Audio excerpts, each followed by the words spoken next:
Valmiki Ramayan part 99। Dasharath की हालत देखकर शोक में डूब गए थे श्री राम। कैकेयी ने राम से कही ये बात। वाल्मीकि रामायण के पिछले लेख में आपने पढ़ा कि श्री राम मंत्री सुमंत्र के साथ माता कैकेयी के महल में प्रवेश करते हैं।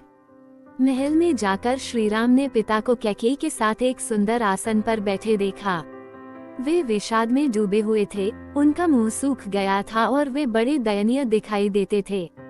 निकट पहुंचने पर श्री राम ने विनीत भाव से पहले अपने पिता के चरणों में प्रणाम किया, उसके बाद बड़ी सावधानी के साथ उन्होंने कैकेयी के चरणों में भी मस्तक झुकाया।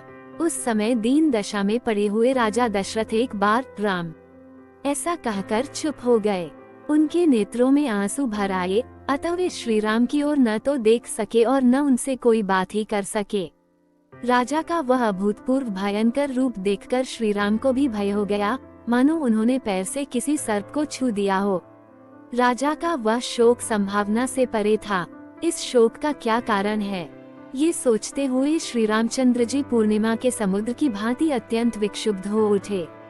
पिता के हित में तत्पर रहने वाले परम चतुर श्री राम सोचने लगे कि आज ही ऐसी क्या बात हो गई जिससे महाराज मुझसे प्रसन्न होकर बोलते नहीं हैं। और दिन तो पिताजी कुपित होने पर भी मुझे देखते ही प्रसन्न हो जाते थे, आज मेरी ओर दृष्टिपात करके इन्हें क्लेश क्यों हो रहा है।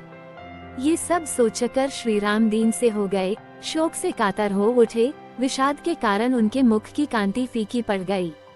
वे कैकेयी को प्रणाम करके उसी से पूछने लगे, मुझसे अनजान में कोई अपराध तो नहीं हो गया जिससे पिताजी मुझ पर नाराज हो गए हैं। तुम ये बात मुझे बताओ और तुम ही इन्हें मना दो। ये तो सदा मुझे प्यार करते थे, आज इनका मन अप्रसन्न क्यों हो गया। देखता हूँ ये आज मुझसे बोलते तक नहीं है, इनके मुख पर विषाद छा रहा है और ये अत्यंत दुखी हो रहे हैं। प्रियदर्शन कुमार भरत, महाबली शत्रुघ्न अथवा मेरी माताओं का तो कोई अमंगल नहीं हुआ है। महाराज को असंतुष्ट करके अथवा इनकी आज्ञा न मानकर इन्हें कुपित कर देने पर मैं 2 घड़ी भी जीवित रहना नहीं चाहूंगा। महात्मा श्री राम के इस प्रकार पूछने पर अत्यंत निर्लज कैकेयी बड़ी ढिठाई के साथ अपने मतलब की बात इस प्रकार बोली, महाराज कुपित नहीं है और न इन्हें कोई कष्ट ही हुआ है। इनके मन में कोई बात है जिसे तुम्हारे डर से ये कह नहीं पा रहे हैं।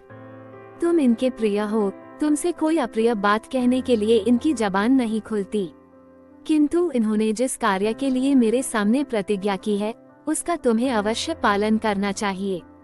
यदि राजा जिस बात को कहना चाहते हैं वह शुभ हो या अशुभ, तुम सर्वथा उसका पालन करो तो मैं सारी बात पुनः तुमसे कहूंगी।